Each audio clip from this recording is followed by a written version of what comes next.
Downstream ইংলিশে তোমাদের সকলকে স্বাগত জানাই। এর আগে ক্লাসে আমি পড়িয়েছিলাম হোয়াট ইজ কমন নাউন এবং প্রপার নাউন সম্পর্কে। আজকে আমি তোমাদের ম্যাটেরিয়াল নাউন সম্পর্কে পড়াবো। আচ্ছা, এর আগে জানো যে নাউন কি জিনিস, সেটা আমি ভিডিও করেছি নাউন কি জিনিস।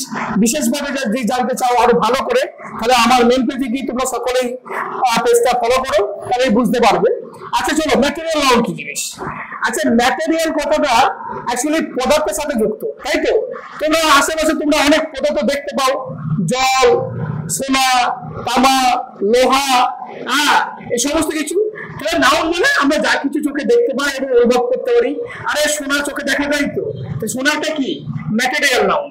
আবার কি জল একটা ম্যাটেরিয়াল নাউন, তরল পদার্থ বলা হয়, জলকে তরল পদার্থ বলা হচ্ছে, তাহলে জল একটা ম্যাটেরিয়াল নাউন।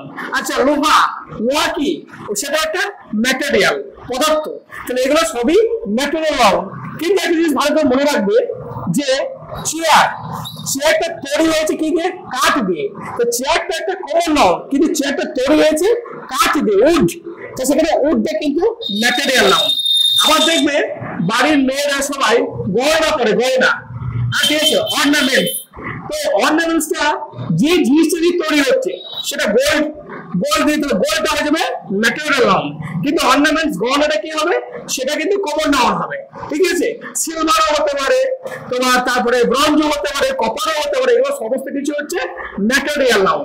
আবার দেখো একটা দরজা আয়রন, লোহা দিয়ে তৈরি হয়েছে, কিন্তু ডোরটা কিন্তু তোমার ম্যাটেরিয়াল নাউন নয়, ডোরটা কমন নাউন। কিন্তু ডোরটা তৈরি হয়েছে কি দিয়ে? আয়রন দিয়ে, লোহা দিয়ে। ওই লোহাটা হয়ে গেল ম্যাটেরিয়াল নাউন, ঠিক আছে। যদি আমার চ্যানেলটা ভালো লেগে থাকে তাহলে তোমরা লাইক, সাবস্ক্রাইব এবং শেয়ার অবশ্যই করো।